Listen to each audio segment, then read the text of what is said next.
Hey everyone, welcome to Coffee and Darts. This is episode 30, and of course I have Jen Mounts here with me. But before we bring her on, sorry Jen, I'm going to hide you for a second there. Nope. But before we have Jen on, I do need to do my basic intro. And hey everybody, it is Coffee and Darts episode 30. This is Matthew. So Jen Mounts is going to be with us today, and as you can tell, I'm not in my usual place. I'm actually in a hotel in Utah. My wife, Mrs. Atomic, we headed out to St. George, Utah to go check out Zion National Park, and we might move here. That's actually one of the potentials. So that's one of the things we're doing here. But hey, I want to thank Shot Darts, as they are an incredible contributor to this channel.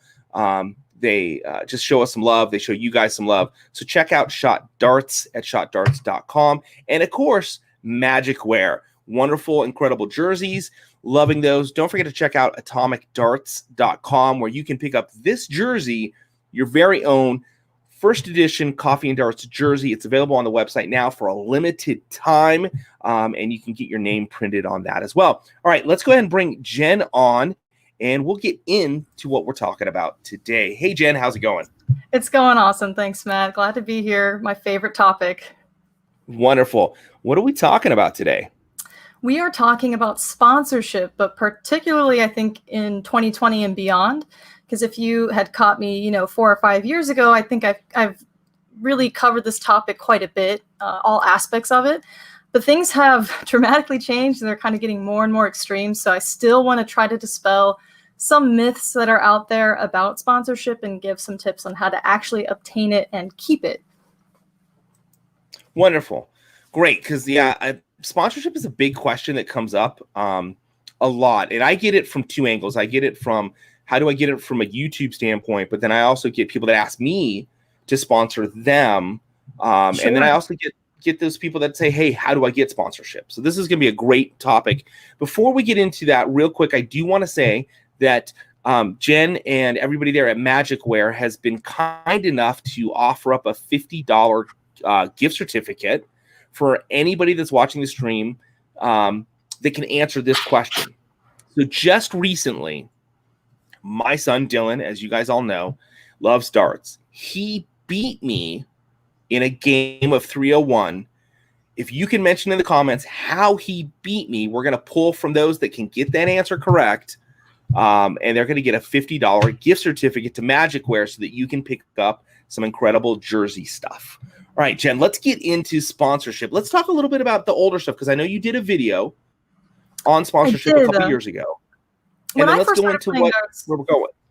Sure, sorry. When I first started playing, I had my own YouTube channel, so it's a little stagnant now. I do plan to kind of revitalize that a little bit, but I covered 3 different topics surrounding sponsorship. So the first video was... It's an awesome channel. Sorry, I'm cutting you off. It's an awesome channel. You guys have to check it out.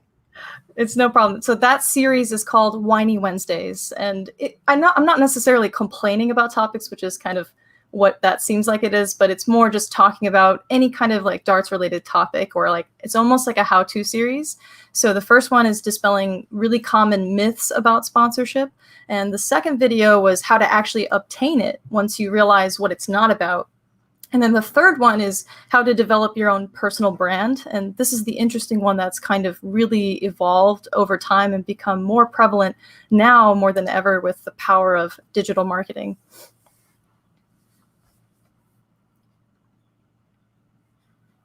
Sorry, Matt, I thought that was your one single question there. With a bullseye. Not exactly there. You got a couple of people already trying to win the contest there. So yeah, people are trying to win the contest there. Sorry. And I will say that my internet's a little fuzzy every once in a while. So everybody, I apologize again. I'm in a hotel. I'm not in my normal setup. So I may miss things from time to time. Apologize, guys. So Jen, so going forward, we're getting into sponsorship of today. And then you're dealing with sponsorships. You're dealing with pro sponsorships, and then you're probably dealing with people that, hey, I just got into darts, and can you sponsor and send me a jersey? How are you handling that, and what's that like?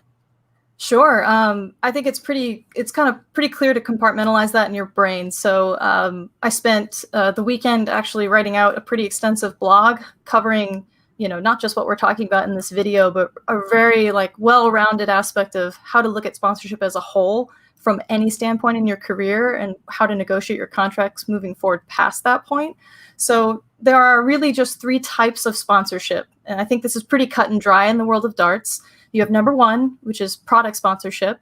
It could be a brand new player to even someone that's a professional status that is obtaining product sponsorship and not moving past that. Then you have, of course, financial sponsorship, which is the uncommon myth of like a utopia of a sponsorship that people think they're going to get, all expenses paid, free trip to every tournament. This is something that we definitely need to dispel. So financial has its limitations. And then you have the more uncommon, which is called, like, I call it a percentage deal. It's where you find maybe a specific sponsor or an agent or manager to actually cover those expenses, but you have to give a percentage of your earnings to them. If not that, maybe even a percentage of your other sponsorship agreements. So it's a much more extreme situation for truly professional players. But for me, I was a sponsored player for a few years, and then I, flipped that switch very quickly and started, being responsible for managing sponsored players. So I actually go acquire, negotiate their contracts, monitor them and their progress, and communicate with them over time. And so it is very overwhelming, I would say, to deal with the amount of inquiry. And unfortunately, this is going to sound harsh probably coming from my perspective, but I think truly over 90% of people out there have no idea what sponsorship entails. And the way they go about contacting people for sponsorship is just atrociously bad. So I desperately want to help people, kind of understand, how are you going to get a leg up on your competition of the world of people that want free swag and don't understand that it's a give and take relationship. It's a business agreement, with that sponsor, and kind of just help them realize that you don't just get sponsorship and that's the end of the day. You have to continue working on it like a real relationship in life. I like to relate sponsorship to the dating world, and imagine, you don't just get a girlfriend and just think that your face and body can just take it from there. You have to put in time to enhance their reputation, pursue their happiness, and work out, give and take there to have a long-lasting mutualistic relationship. You got to open the door for her. Yeah. You can't expect her to pay her way, basically. Okay. So I will say, on my end, I have sponsored a couple of people over the years, whether it was mainly just product stuff. I've bought in some custom flights and jerseys and stuff for people over the years. And I'll tell you, there's really only been one particular gentleman where I felt I got my value out of the situation. Most everybody just like did 1 or 2 posts like, hey, I got this, like it came in the mail type of thing. Yeah. And I would spend a few $100s. And that's what I would get. I had one guy that did it. I think that's the big misconception, is that it's a one-off. So when you think about sponsoring a player, not necessarily a pro player, but someone that's trying to get there, that's someone that's an average player that's playing tournaments and doing okay, what are you hoping you're going to get as the manufacturer? So as the manufacturer, the sponsor. Yeah, the answer is super simple. And there's a reason why a lot of sponsorships end up in disappointment from both perspectives, kind of like you're saying from your own experiences. But the answer to your question is, I expect marketing. I am literally paying for a human being to market my company, to enhance my brand, enhance customer loyalty and awareness of my products. And that's all it is at the end of the day. It's a product, it's a service, it's a YouTube channel. For you, for example, with Atomic Darts, if you were to sponsor a player, you would want to set expectations ahead of time versus assuming the sponsored player is going to know how to market your company and brand. I think that's truly, we need to start and look at the sponsors themselves, because it took me several years to figure out where my own failures were coming into this relationship. And you can't just blame only the sponsored player for not marketing you effectively. Like you said, the best most people can do is share someone else's post. They don't create their own content. They're not telling stories. They're not actually influencing peers, a following of people to buy products. And, you know, as cut and dry as that sounds, it's the honest truth.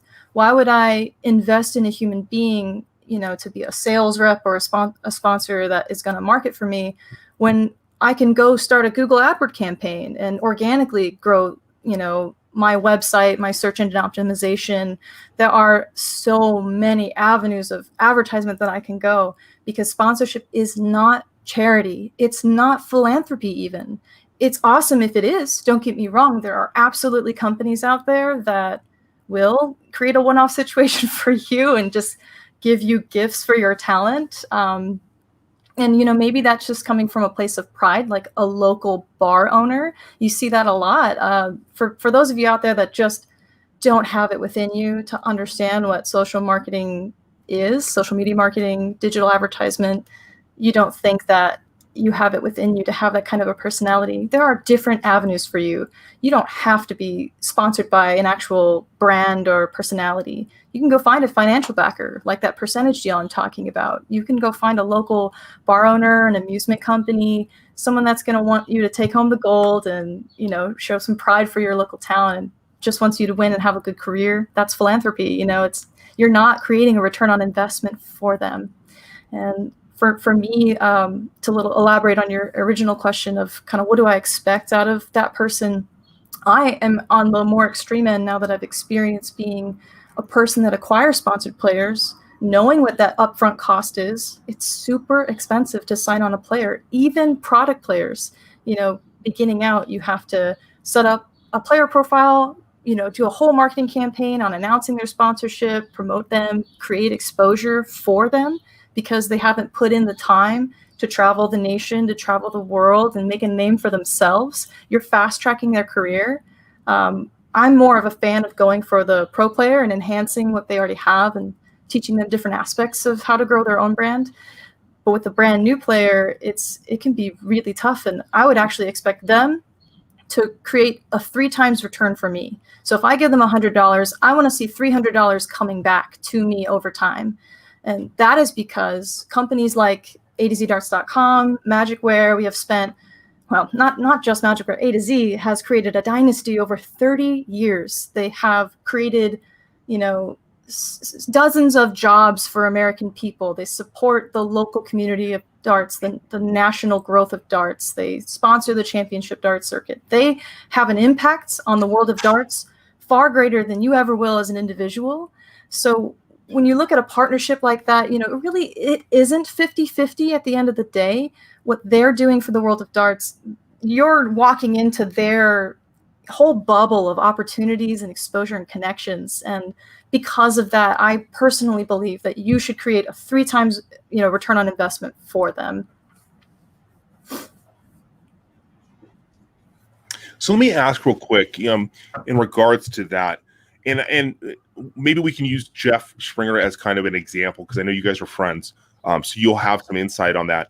But when I look at what Jeff's doing, and I look at people that I've sponsored, or what I'm trying to do with those that have stepped up to say, hey, Matt, we want to work with you in Coffee and Darts and Atomic Darts, is to make sure that I'm getting the message out on a regular basis. But like, I look at what Jeff's doing, you know, he's got he's the stinger, but I see him posting continuously little bits of information, and it's personal stuff. It's like, hey, and he drops that in there. It's a consistent drip process of his barrel manufacturer, whoever he's doing for flights at the time, which he switched not too long ago, and things like that. But I know that he switched because I knew who it was, and I can see who it is now. If someone's trying to do this, what does that look like in your mindset as someone that's actually giving out maybe product or even money at some point? Oh yeah, truly, I think the steps to having a successful marketing campaign of your own is the same regardless of any kind of a sponsorship you're trying to obtain. So there's a basic set of principles you can follow. And I could name drop so many great examples. I could name so many bad examples of people just kind of skating off their dart career based on their skill alone, which is the biggest mistake you can make nowadays. I think even some of the best players out there, they would scoff at that notion. They would roll their eyes at me, but I think they're in for a rude awakening. I think major manufacturers are basing the success of sponsorships solely based on social media metrics. So if you have no idea what I'm talking about right now, again, I think some players are in for a rude awakening in the upcoming next couple of years, 5-10 years from now. If you're not at the peak of your career, if you think that you're going to play darts for the rest of your life, you're absolutely going to have to adapt with the times and the responsibilities of a sponsored player. I can't speak for other manufacturers, but we all talk to each other. So we know what's going on with the world. How do we want to grow darts together? What do we expect of our players? Because if one company is flaunting, 30 or 40 or so people that are just terrible marketers, that is almost setting a precedence for the rest of the nation of, kind of what they expect of sponsorship. And I think a lot of sponsors have just been letting players get away with really bad tactics, bad marketing habits. And it's making it difficult for people to really understand, how can I grow product sponsorship into something greater? How can I not disappoint my sponsor? The thing that you don't see is, sponsors being very disappointed in kind of what they're getting as the return on investment. But like I mentioned before, I really don't think they actually communicate that with the player or teach them how to market correctly. So going back to your question, Jeff is a great example. When you follow his social media, follow his style, what he's doing, you can't ever look at one specimen and copy what they're doing. Just like you can't look at Phil Taylor's grip and copy that and think you're going to be successful. It has to be authentic to you. It has to be right for you, but build off of your strengths and try to take those basic principles and make something unique about you. So what's unique about Jeff, I think, is he does go on and tell a specific story about his experiences as a dart player and as a sponsored player. He's not just saying like, he just came out with a barrel, right? What if he just shared that post and he's like, new barrels are out? Like, no, he's not that lazy about it. He goes into the backstory of like, what was that journey like leading up to getting his own jersey design or a custom barrel or flights, and when he plays tournaments, he really does reflect on what it is like as a professional player, how hard it can be. There's ups and downs. He's not showing his best version of himself. He's being truly real. And when you can create a platform of people that can actually gel with you and believe what you're saying, that is a far more powerful platform to have than to be super salesy or just very on the surface. There's a realness about him. So skill is a prerequisite. Of course, he's a fantastic player. That's, to me, the least interesting thing about most dart players. And again, like I'm saying, your marketing ability is going to become more and more important, creating your own content, not just sharing your manufacturer's posts, which does very little to actually engage with other people. The goal is to get them to comment on your post. So likes and shares really don't create conversions to websites. And at the end of the day, again, it's about selling your sponsor's product. And although people don't want to hear that, there's a way to do this in an authentic way that's fun, that's putting the information out there in front of people. And when you're good and you win tournaments, you're the proof of concept that the product actually works. So you don't have to feel like you're, convincing someone of buying something that they don't need. You should hope that the people that follow you are actually interested, in the companies that you support. And why? Why do you shoot with a shot darts barrel? Do you like their cuts, their colors, their culture? That greatly dictates what kind of a barrel that they're going to come out with over time. Like, those aspects are important, and I feel like people never talk about that. They don't really sit down and think like, oh, I should be sponsored by Shot Darts because I use Shot Darts barrels, versus the shotgun approach of asking everyone in the world to sponsor them. Because if you think that, your brand can gel with everyone in the world, you are just dead wrong. It's just not true. You have to find people that you're in line with. The same as like your YouTube channel, for example. They have to actually care about the fact that you do product reviews and that you interview players. They need to be interested in the world of darts outside of their own selfish goals, outside of their own self-agenda of just winning tournaments. And this is just me, my opinion. So you can go about any which way you want finding sponsored players. but these are those basic principles, right? They need to be in line with what you care about as the sponsor and gel with the kind of content that you're putting out, because then they're going to be able to take that and rewrite it in their own perspective, which is going to be what's called user-generated content, which is good for you as the sponsor. Because if you're a company and you're blasting your products to me, I'm not necessarily going to trust you, especially millennials. They shop differently than Gen Xers or baby boomers. And as time goes on, millennials are going to be the majority of darts players. So we're talking 10 years from now, this is going to be more crucial than ever. You're going to really want people to be able to research your company, get user-generated content, have influencers, supporting the brand and getting an opinion outside of the company themselves. So I would say sponsored players are important, but their roles often aren't really understood well. So one of the things that you mentioned there, in regard to like culture around a company, and I'm going to use Shop because I fit in their culture. I love what they're about. And so their culture, the culture at like A to Z, and with MagicWear, it's all kind of the same. There's an encompassing enjoyment in the darts player. I look at other manufacturers and they're typically a piece of another much bigger business. So when you look at some of these dart manufacturers, they're just an offshoot of a bigger business. And so for them, it is just business. It's not so much the culture of darts. Now, some of them play in the darts culture well, but it's not who they are. It's not the core essence.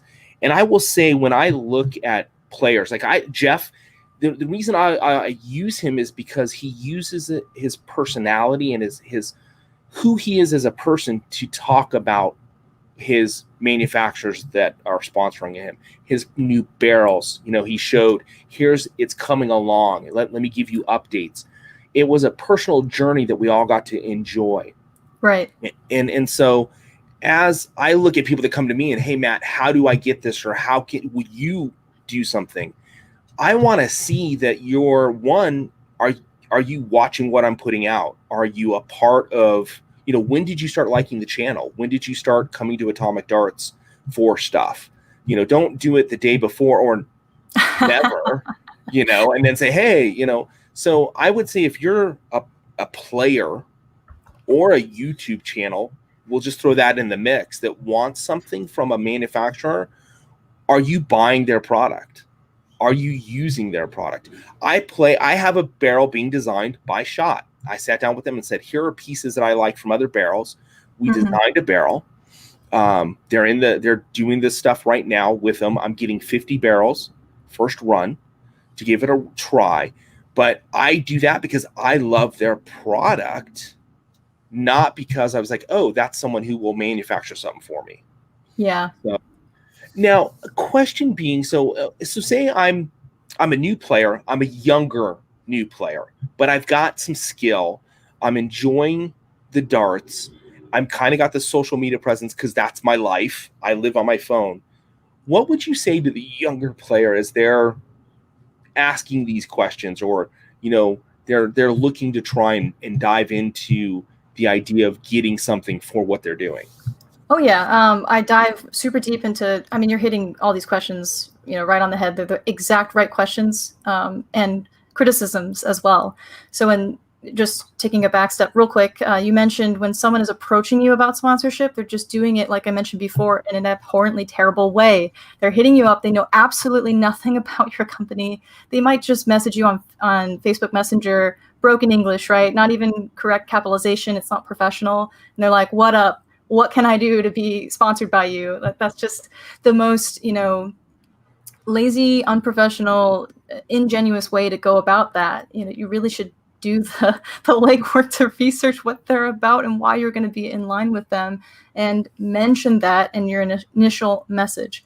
So in this blog that I'm speaking of, and hopefully it can come out this week, it covers exactly who to contact and what to include in your initial message, because that's really important. Myself, I have never once ever been impressed by a request for sponsorship by someone. And I'm talking about not just new players, a range of players' abilities. I've been sorely disappointed over time on that. So as a brand new player, a youthful player, you're just learning about the world of darts. I also cover a couple of topics like what companies to go for in what order. And this is super important in my opinion, because getting the right partnership right away is going to fast track perfecting your full portfolio, meaning, when you take a dart, right, and you have the barrel, you have the flight and shaft system. Tips typically go with the flight and shaft system company. You have accessories that almost all companies carry, like cases. And then barrel companies often manufacture dartboards if you're interested in getting product like that. Profit margin's the worst on dartboards, and they're very expensive to ship. So cross your fingers and hope maybe you might get something like that one day. But if you focus on the parts of your actual equipment that make you successful and what you want to shoot with, that's super important. And then you have jersey companies, you have websites, you have YouTube channels and live streamers. I rank them in a specific order, and I talk about, exactly who do you want to go for. And so before you do all of that, you have to do your due diligence and actually create a following of people. That's going to be the most important thing. Honestly, I'll take a good marketer over a good player in the product sponsorship level, that entry level that we're talking about, that you're asking about. I just value it far higher than someone that's going to win, because thousands of highly skilled players are out there. You're not entitled to sponsorship because you're good. That's the number one myth in darts. So I really, really think that you need to think about what's going to be unique to you, and how do you create unique content that no one else can copy. I had a lot of people ask me about my beginning start in darts, and my biggest advice to you is to not copy what I did, because I'm a crazy person, right? And I was willing to do certain things and make certain sacrifices to make that platform successful. I really don't think the average person is going to go, learn an entire trade skill, like watch hundreds of hours of Photoshop, Illustrator, and video editing software tutorials on YouTube and create a brand around that, around graphic designing. I doubt someone's going to take the time that you have, Matthew, with Atomic Darts, create a channel, put in several hours of planning, writing scripts, filming, editing, posting, managing all of that. Those are all full-time jobs. And if you're not willing to do something that's going to be like a surefire way to get a following, like creating video content, above all else, videos are going to be the number one thing that are going to attract followers. They prefer that over all other types of content. And lots of things count as video that you don't realize, like little boomerangs, or, there's dozens of apps that take photos and make cool, funny things out of it. So even if you feel a little out of touch with technology, there's shortcuts to take for sure along the way. Real quick with that, I just want to throw in, you don't have to necessarily be in the video either. Yeah. If you're starting out, you don't have to be a player it's like, look at me. You can look at like Matt Edgar, who's got a YouTube channel, and he's a PDC player, but he uses social media to help promote himself and his companies. But you can just take pictures of a product. Like, just take a picture, do some edit, design cool stuff, and post that. Do a little video thing with that. So there are other ways besides just being in front of the camera. Sorry to interrupt you there, Jen. I just want to point that out. No, that's a great point. I would say go one step further. Don't just take photos. Do a quick unboxing video. So, even if you get past to the point where you're an actual sponsored player, I think that lazy kind of marketing aspect comes into play here. You see so many players like, got my flight and chef system, insert company name, product, player package, whatever it's called, and they post a photo of it all set up. If you're doing the same exact thing that every other sponsored player in the world is doing, then people become desensitized to it, and you don't stand out from the crowd. You certainly don't make your sponsors actually impressed or happy. I think there's a misconception there. It's the bare minimum that they're expecting you to do. It's literally written in your contracts. Like, doing all the things that are in your contract, word for word, following, those guidelines, I think is a recipe for failure in a weird way. You'd think that, doing your job is fine, but unfortunately, like I said, I don't think sponsors are writing their contracts in a smart way. They're not setting expectations. They are not teaching people about their culture, about their brand. And I know this because I've been there. I've been that person that's sitting there like monitoring my players and wondering like, man, why aren't they doing what Jeff Springer does? Why aren't they consistently staying active on social media? Why aren't they giving their own perspective about their experience, in the world of darts? And then I finally just clicked one day, and I realized that I have never asked them to do anything outside of the bare minimum. And that's my fault at the end of the day. So I've completely altered how I view sponsorship, even now after spending all this time writing that blog, and how I'm going to move forward from here, acquiring new players, setting expectations, and managing their contracts. So yeah, the unboxing idea with video, and then even just if you're a person that goes in live streams, like great matches, like just with your cell phone, you don't have to be a full-on production company, but maybe your brand isn't even about you. It's about just the world of darts and interesting aspects of darts. So you don't have to be comfortable behind a camera. You just need to be comfortable operating one. I think that's a super good point. So, and I just want to point out, everybody, I got a new contract from Jen this morning. She showed it to me. I have to wear my shirt 24/7. I have to sleep in it. I mean, she went all out. No, I'm just joking. Actually, I think a lot of dart players like love dye sublimated jerseys because they kind of feel like silk. And after a long tournament, I have fallen asleep in my jersey so many times. So that's not far from the truth, that supposed contract there. I spent 18 hours in a MagicWear jersey throwing darts not too long ago. Speaking of which, we're going to be doing a 24-hour of darts marathon coming up. And my wife just looked at me like, what? I'm going to be doing a 24-hour. We haven't talked about it yet, but I'm doing this. And so MagicWear will be a part of that, I'm sure. And we're going to be doing some giveaways, and we're going to be raising money for a charity. But that's coming up in a few months. I just had to throw that out there. There is a question that came in from Will Stewart. And Will's a great guy. He was on the show last week.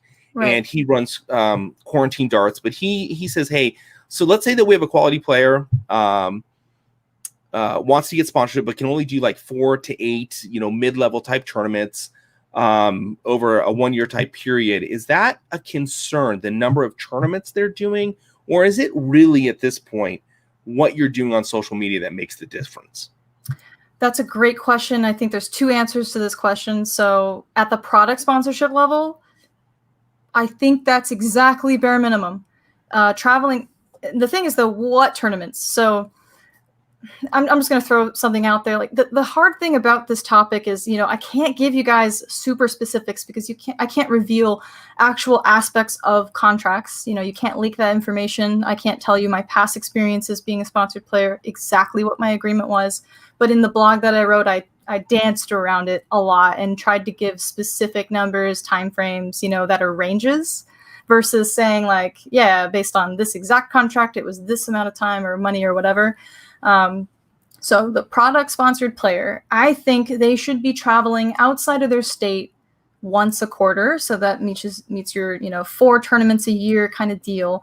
And that's annually, right? So that's no problem. But the type of tournament, I would expect it to be what is considered like a major event. So by the way, soft tip and steel tip does not matter if you're one or the other. If you do both, you have equal opportunity to gain any sponsorship. It is all encompassing, all of these concepts and everything we're talking about. It is one and the same. I would recommend that you do both because you're literally doubling your chances of going to different tournaments and reaching different audiences. But that really is only going to matter once you hit the financial sponsorship level. And so my second answer to that question then is, if you're looking to financially support, give an actual fixed guaranteed income to someone, I would add quite a few lines of text in that contract outside of that, if that's how limited they are with travel, because marketing only goes so far if you have a low investment, and we're talking about product, so that's a percentage of what actual, that's not retail value, that's manufacturing value and time spent communicating with the player. So you can factor that out and create your own formula of how you value someone's worth, and that's different for everyone. Some people are more on the philanthropy side, and some are very just business about it, that they really want to see certain numbers get hit. But yeah, when you're reaching the guaranteed financial, on a quarterly basis, semi-annually, whatever, I think exposure is far more important. Being credible and a legitimate professional is going to be super important here. You really can't get away with just 4 tournaments a year. How do you keep up with the world of darts and actually stay a legitimate public figure of someone that knows what they're talking about, that is actually talented? You might be the best player in the world, but if you live in the shadows, you're missing out on the point of sponsorship, which is exposure and marketing, and winning tournaments is great, but you have to do something with that win. You need to be posting tournament results. Maybe you can write a blog that describes like, what was this event like? Why people should go to it? What did you do outside of darts? Was it a cool place to visit? A different state where there are attractions and sightseeing? People really don't do that very often. It doesn't have to be like a vlog style. It can be more professional if you aren't a fan of that sort of a thing. But yeah, I think if you ask me, I'm more on the extreme side. I would not be interested in a player that is super restricted like that for financial. Well, let's say it's a mid-level player that's just looking for. So we'll talk MagicWear from a jersey standpoint. Say they've got a specific design or something they like, and they're just looking for a break, and maybe that's just not even in the cards. It's because you would have hundreds of people that are like, hey, I go to these couple of tournaments a year, can you give me a 50% break on a jersey because I'm going to wear your jersey? I guess that doesn't even equate to being a business level minded decision, because everybody would do it. I'm sorry, guys. I feel very strongly about this. I think it's an absolute, it's just an absolute waste of time. It's not charity. That's charity. That's sponsorship. That's like, hey, I have this tournament once a year. Can you sponsor a dartboard? It's 100% like that shotgun television network, print media sort of thing. That stuff's dead. That's not how we market in this digital age anymore. It's just, I know you think that you're meeting them halfway, but you're absolutely not. And even at the entry level, even at the product sponsored level, again, I really expect someone truly to have a few thousand followers, even at the product sponsored level. They're influencing a body of people. Take those. Okay, let's do like a quick, a math breakdown. So say you have 1,000 followers. That's okay. That's decent. But how many of those people actually play darts? Let's dwindle that down to maybe like 600 people. Because I'm sure you're not just friends with dart players like me, like a crazy person, but you got a well-balanced life. You have other things going on. Then out of those 600 people, how many of those players are already sponsored by other people? Let's knock 100 people out of there. So you're down to 500, because those sponsored players aren't influenced by you. They are dedicated. They're loyal to Shot Darts, to, whoever. They're dedicated and loyal. They're doing the same thing as you, and they're trying to fight for the attention of your audience. So you have competition there. Then out of those 500 people, how many of them, are local to you? What kind of a demographic, what age group, those are going to be contributing factors to the sorts of things you're trying to market. Your numbers just keep dwindling and dwindling into what is actually a real targeted audience. If these buzzwords, again, if they don't mean anything to you, if you haven't heard this 1,000 times over, you really need to take the time to take advantage of free resources. Look up social media marketing academies, lessons online. There's free resources everywhere. I have a Bachelor of Science in biochemistry, but I'm a professional graphic artist with no classical training. Like, think about that. What you do with your education, you might have totally wasted it like me, but you can become an expert marketer, go from zero to hero overnight if you put in the effort, if you care about sponsorship. So to me, when that entry-level player is coming in, they're like, hey, can you catch me a break? When they use language like that, they are already misunderstanding the point of sponsorship and the fact that it's a business agreement.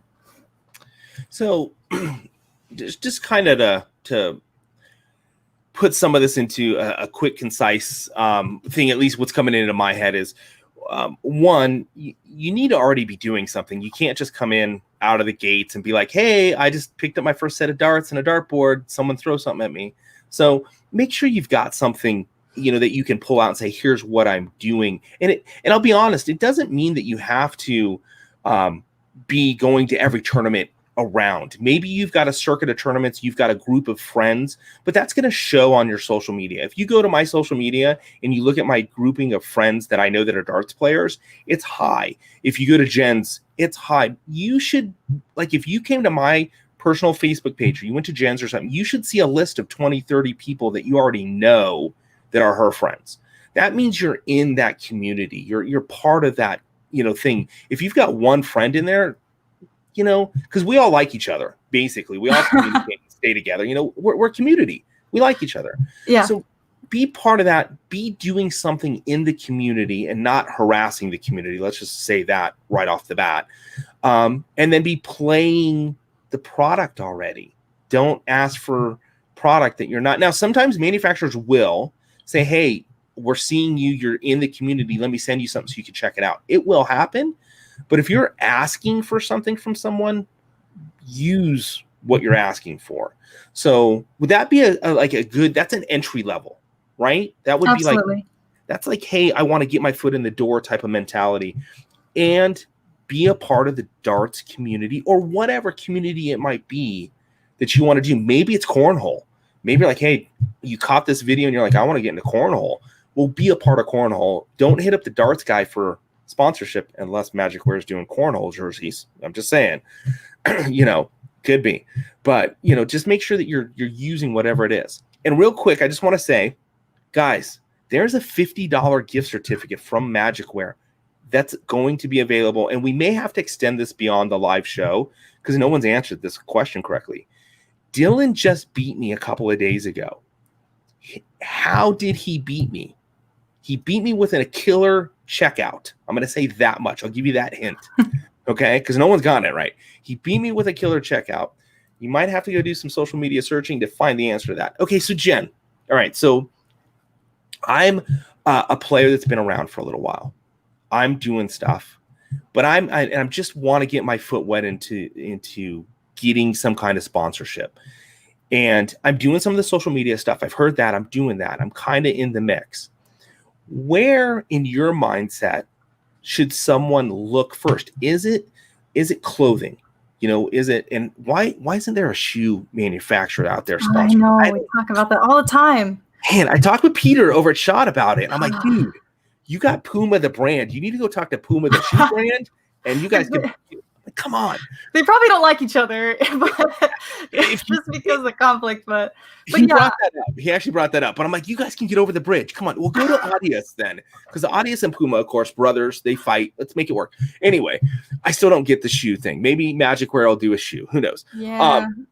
Probably not. That's a pain in the butt industry. But say I'm getting into it and I'm looking for something. What's a good direction? Do I, and guys, keep in mind, PDC players, that's a whole nother level. That's far beyond what we're talking about here. We're talking about players that are trying to get it. If you're a PDC style player, you've got an agency working those deals. And that's going to be the next question, Jen. Just, I'm prepping that is, okay. At what point do you get a manager? At what point do you get that? But if I'm still getting into this and I'm doing it, what's the first thing you think I should talk about or go after? Perfect. I've got a super easy, and again, this is a heavily opinionated guide, and I'm on the far extreme side of sponsorship in terms of, like I said before, always keep in mind, like with my companies that I represent, it's going to be harder to obtain us, and for good reason too, because you don't want to go after us first. So the number one thing I think everyone should go for first is a flight and shaft system sponsor, because that product itself is cheaper to manufacture. It's easier to make signature flights than it is to make a custom barrel. Oh my goodness, the amount of people that think they can just pop out and grab a custom barrel for themselves. That is an insane amount of design time, manufacturing time. That's kind of interrupting the flow of manufacturing for the company themselves. It's super hard. And that's why it's hard to find independent people doing custom barrel design. And we're talking about a much greater, retail value. So the barrel's going to be a lot harder, but for growth and signature setup, I would say flight and shaft. It's going to be cheaper for the sponsor to sign you on initially. There's not a lot of upfront costs. And depending on how they negotiate your contract, maybe you get so many sets of flight shafts. So it totals to be actually quite a great value, and saving money quickly on stuff that you're constantly changing out. That's like making money. So people that kind of are jaded by the whole oversaturation of sponsorship, which, you know, they have every right to be. I'm not saying they shouldn't, and it's not a problem. You know, just to touch on that for a second, the fact that so many players are sponsored is taking the really good players' negotiation power and dwindling it to that, right? It's making it harder for people, to very, very, very talented players to kind of go the distance, because there's so much competition for marketing. You know, again, like, skill is becoming less and less important, unfortunately, in the world of darts. So the flight and shaft system manufacturer, you know, they're a credible source. I think, for me, looking at a player, if I see that they're sponsored by, you know, a molded flight system, that's going to be more important to me in terms of credibility than, say, they're sponsored by Atomic Darts YouTube channel. No offense to you, Matt, but it is a bigger deal because it's product involved with the world of darts. They've proved the concept that they're a good enough player that they market, etc. So it's not just more like pushing people towards a specific service that's kind of in the realm of darts. And so once you snag that one sponsor, it's going to be a lot easier to then take your resume and be like, I already have this. This is how I'm promoting that specific company, not promises of this is how I'm going to promote your specific company. So then you go for the barrel manufacturer, in my opinion. The barrel, even though it's really hard to get the barrel manufacturer and the contract period might be a lot longer, because again, it's a bigger risk for the company. It's a higher upfront cost. You know, the barrel is the most important aspect of the whole dart in terms of your success as a player, I think. You can easily switch out the shape, the texture, the length of your flights and shafts to change that oscillation pattern of your flight, you know, the actual throw of your dart. But it's a long and expensive road to figure out exactly what kind of a barrel works for your ever-changing grip, your ever-changing mechanics, what kind of cuts you like, etc. I just want to throw a quick name out real quick. Peter Wright. That's all I'm going to say. Peter Wright. That's all I'm going to say. So once you've snagged the barrel manufacturer, then you're becoming pretty legit, right? You're becoming legit in the eyes of other sponsors. I would say go for the jersey company last. And you know, it's weird because I'm the jersey sponsor, right? But even though we're not dealing with patches, like individual logos, like that's a really small little form of advertisement. You're literally a walking billboard for jersey companies when you walk out there. So you do see manufacturers of jerseys like slapping jerseys, stock designs, by the way, on a bunch of people and calling it a day. And they're like, yeah, this is a great form of, you know, mass marketing. It's cheap. It's easy. You're helping out a player look more professional and have the uniform. That's fine and dandy. I have the opposite tactic when I look for players. I look for players that are already legitimate pros that have done the hard work of establishing a following, of being credible throughout years of experience in playing. And then I like to tailor, you know, 3 specific, unique custom designs for them, which is a really high upfront cost for our company. Design is the most expensive aspect of, you know, jerseys. And we're a custom jersey company specifically. So we do a lot less with, we have a lot less clients, but they're like league bar owners, more wholesale type of thing. We spend less time designing something unique for someone and then mass marketing that. So if you're a signature player, another thing to consider, if you don't want to deal with patches all the time and having to, you know, put them on, take them off and wash your jerseys, you can dye sublimate logos onto jerseys. But if you're a brand new player and you're going for the jersey company first, and a week after getting your shirts, you're like, oh, by the way, I need shot darts thrown on there. And they're like, well, crap, that has rendered your initial uniform completely useless, or it's suboptimal because you have to deal with patches and they're uncomfortable and they don't look as clean and professional. So to save the headache and waste of manufacturing costs, again, I like to go for a player that's pretty well established and loyal to their company, by the way. Switching back and forth between a bunch of companies can be really difficult, you know, to stay credible. And it's good to show a history of following one brand and being dedicated to them, like you actually believe in their product, versus I'm a great salesman, so put me on your team, coach. You know, it's like it's important to go about it in a way that makes sense to you. So that's how I would do it. And then after the brand manufacturers, the people that actually make products, I would go for someone like you. I would go for a YouTube channel, social channels, social, you know, big personalities in darts, live streamers like Quarantine Darts with Will. I would go for them because there tends to not be a conflict of interest. a conflict of interest does happen, though. However, for example, Shot Dart sponsors your channel, MagicWear sponsors your channel. We love what you're doing. That will conflict with a player. Say they're a Target Barrel sponsored player. You know, they're not going to want to be in line with you because they can't push the entirety of your channel. Target might even have a problem with that. So I don't know. Everyone has a different opinion on how to navigate those issues. So just to put that out there in your mind, remember, when you sign with someone, you are exclusively marketing them, and you can't publicly start comparing them to other brands or promote other products. You have to be really careful what you talk about online. I think a lot of people don't really think about that aspect of it. So you go brand manufacturer, the social channels, live streamers, maybe you can get set up for some exhibition matches, and they're providing a service and they want to gain a following. So instead of pushing their products per se, you're pushing their brand. You're pushing their content. You want to get your peers and your following to also follow them. Super simple, right? Then after that, you have people like A2ZDarts.com. You got websites.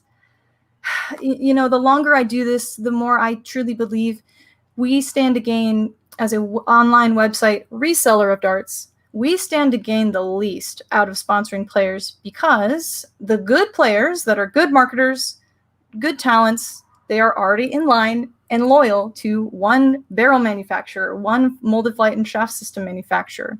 So that took our 100 brands that we carry, our 14,000 unique SKU items, and that dwindled it down to they can only advertise 10% of our website.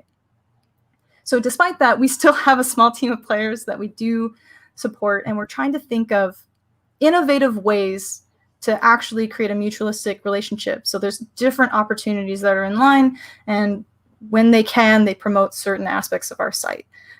So those you'll notice change the most with players. They get fired frequently because, again, the sponsors don't set expectations. They don't work around the small chance of return on investment, and that's the sponsor's fault. So it's not always the player's fault for being a bad marketer. You know, it's a two-way street for sure. And I recognize that. And I absolutely recognize that I had been going about it all wrong for a long time. I'm willing to change that and learn. So I hope manufacturers themselves and companies themselves look at this topic too, and aren't just as jaded as the players, because there's room for growth everywhere for sure. So yeah, and it's one thing. That's a good comment to keep in mind, is you can get fired. You're not guaranteed anything. And at the same time, and I know that this has happened to you, Jen. Sometimes players fire themselves. They literally quit what they're doing right after signing, or they implode, like Cadby did. We saw him implode on the PDC side, which he's looking at making a comeback. But what helped him was his management team. They were the ones that kind of helped keep everything flowing. So at what point do you think, Jen, and how often do you actually deal with a management team? But at one point, like Jeff, Often. let's take Jeff. So often, should Jeff have a management company? Does he have I don't even know. Maybe he does. But I mean, is that at what point in your playing career, if you're a player, should you look at management? Absolutely. Sorry, I forgot to answer that question. There's so much, guys. We haven't even begun to surface, all the issues with sponsorship.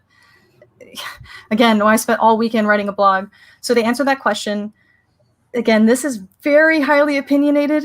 I would ask many sources, and I'm also a unique individual with a certain, I spend my money in a certain way. I save my money in a certain way. So my economic situation might be very different from someone else. So I can't think from their perspective. But if you ask me, I truly think that you should always represent yourself. I'm talking North Americans right now. I'm not talking the PDC guys.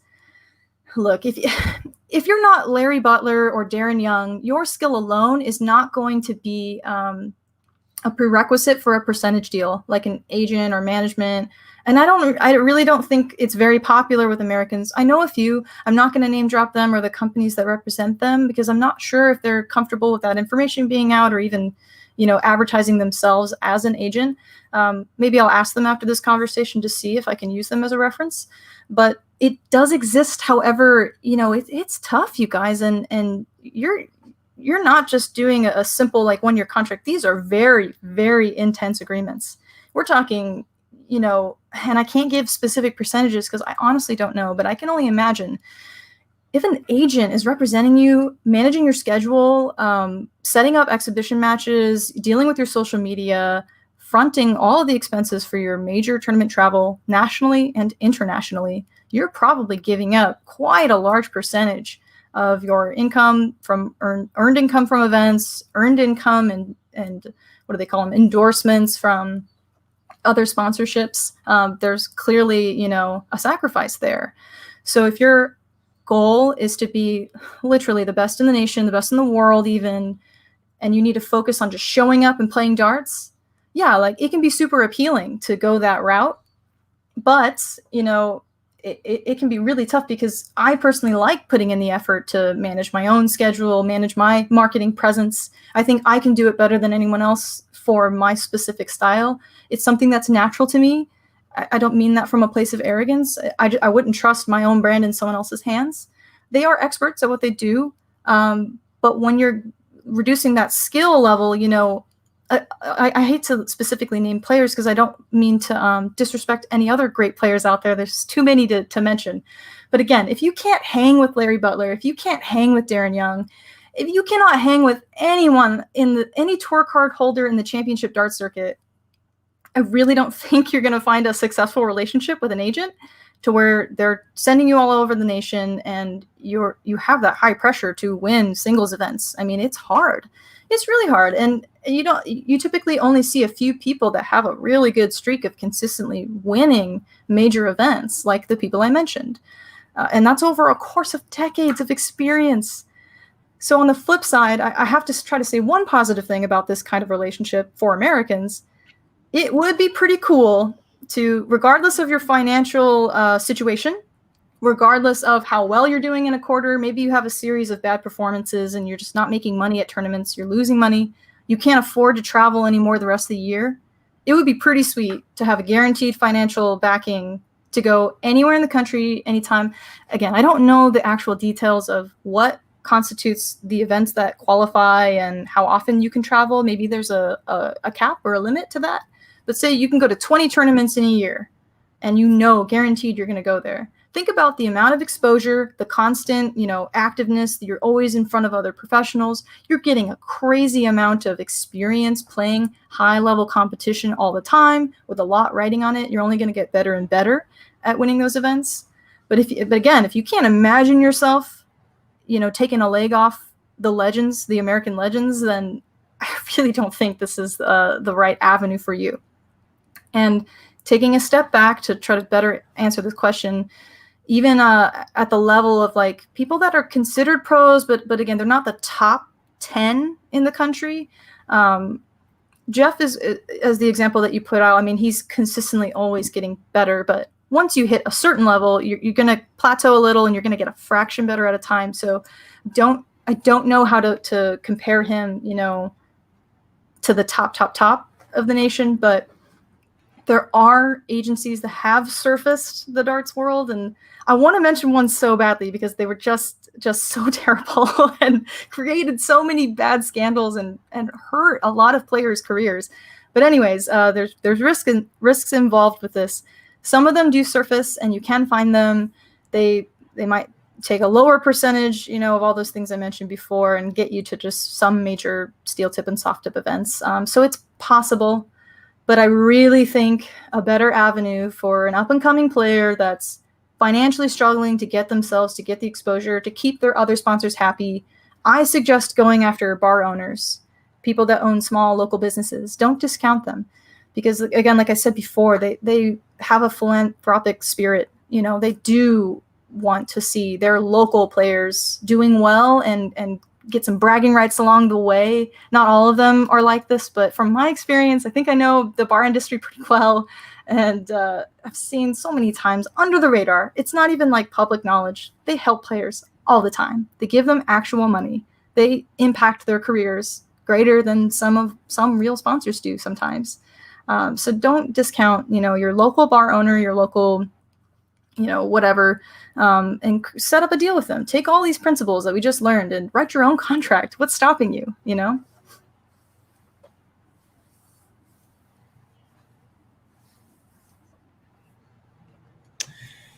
Yeah. So one thing I'll add to this is as we get ready to close the show, as one thing to keep in mind, if you're playing darts on the regular and you're playing for a league, I play for a league. If you're doing that, you've got a community there that knows how good you are already.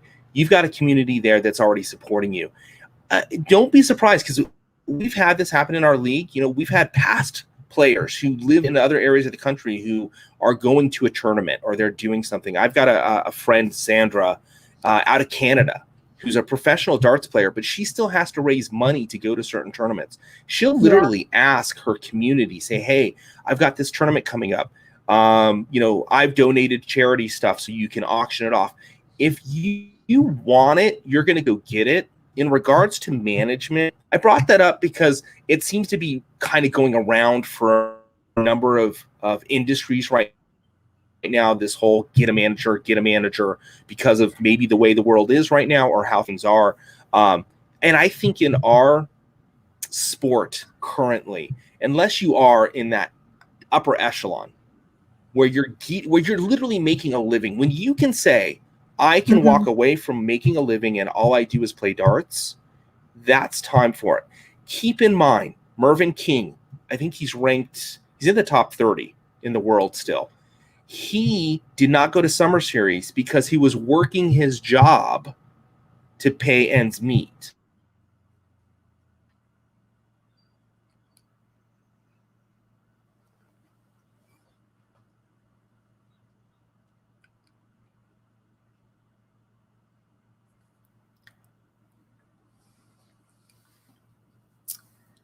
I think you might have frozen on my end, Matt.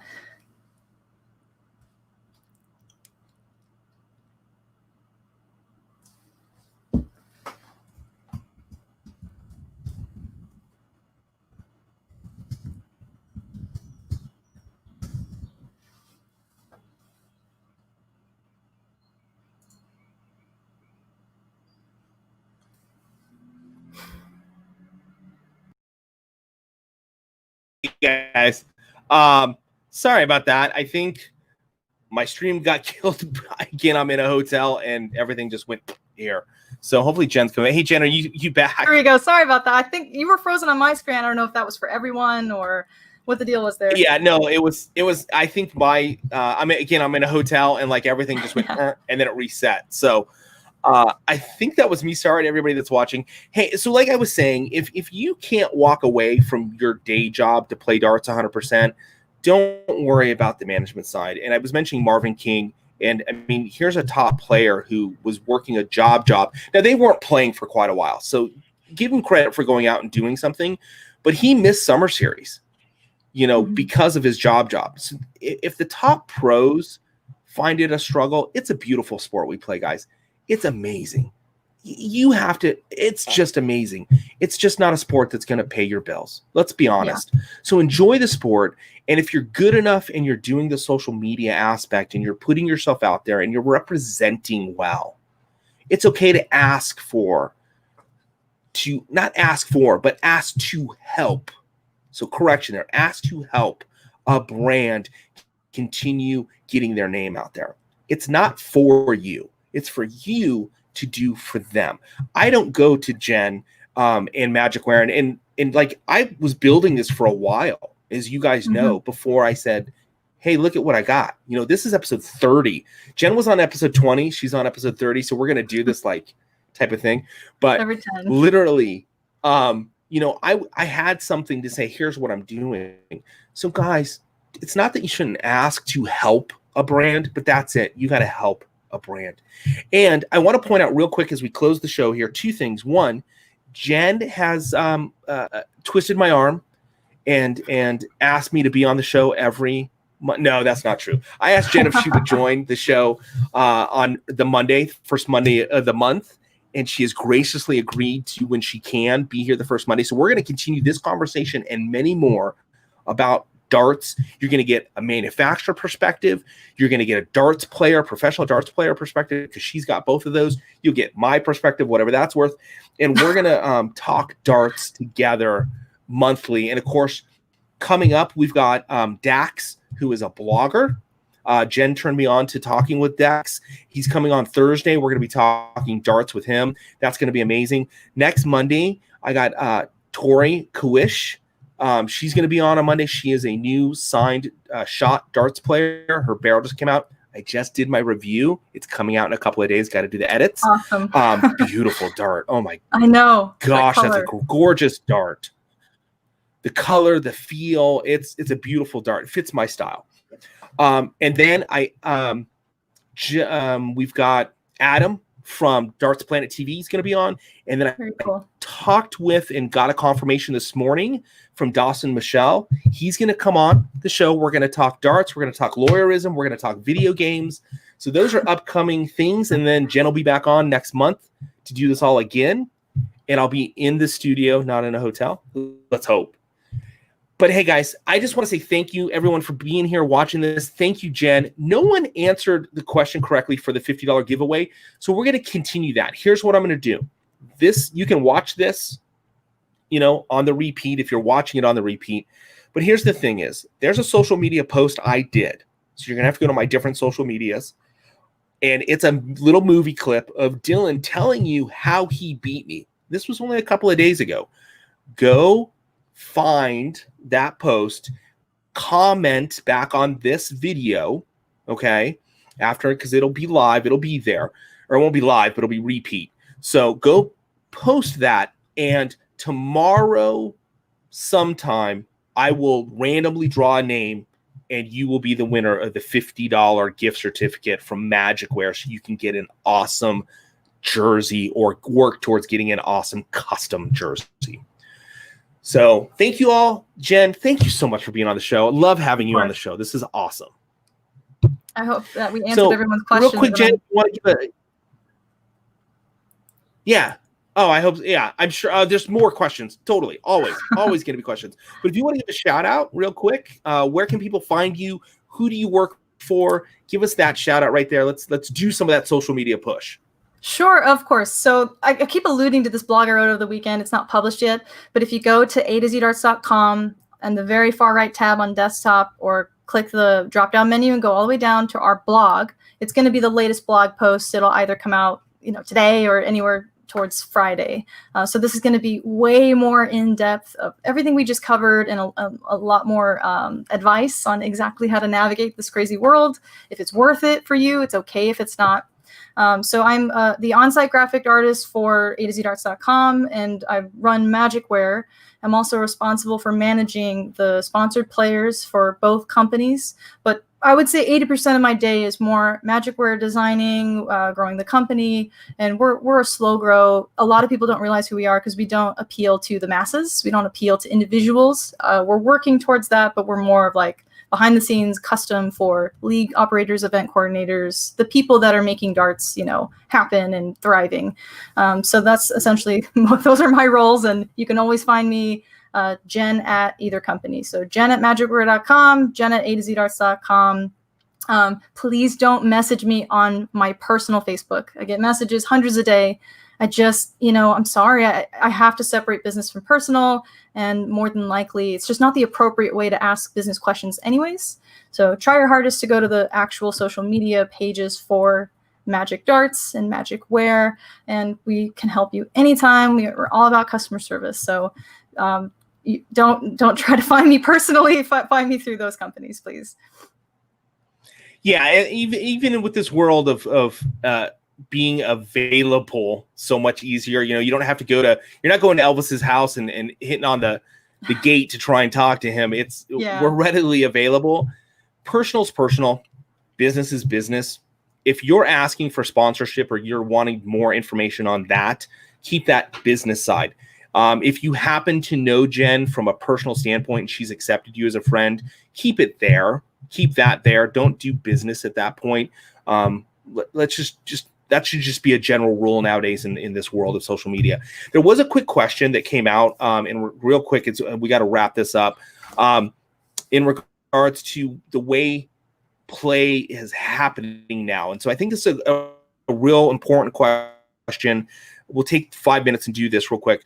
But with play happening, we're not in bars. We're not socially next to people anymore. We're doing this stuff where all you see is a dartboard for the most part.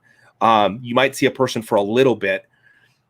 Does that mean that social marketing is so much more important? Your Facebook posts, your Instagram posts, your Instagram stories, whatever that is, does that make that way more important if you're looking to try and get sponsorship, to be having that presence? Because you're not seen anymore in your local bars or even at tournaments. Absolutely. Would that be the case? Yep. And that's exactly it. Because again, like the key buzzwords I want you guys to remember: exposure, brand awareness, products. You know, if you're not physically in front of people playing darts, posting about those events, they're not seeing, you know, your billboard branding, talking to you in person about things. It's not natural to hit someone up on Facebook and start throwing up a conversation of like their barrel. It's just, I mean, maybe that happens, but it's just not as natural. And so social media marketing is more important than ever, because you need the exposure of those companies more often than not. And with the growing presence of everyone doing digital marketing, the competition, and being desensitized to that, you have to continue to figure out new innovative ways to go about it. So what I notice a lot of people do is they create their own little setup. They live stream themselves playing. So they are showing a player camera. They are showing the dartboard. It's not hard. It's not expensive. You can do it with your cell phone.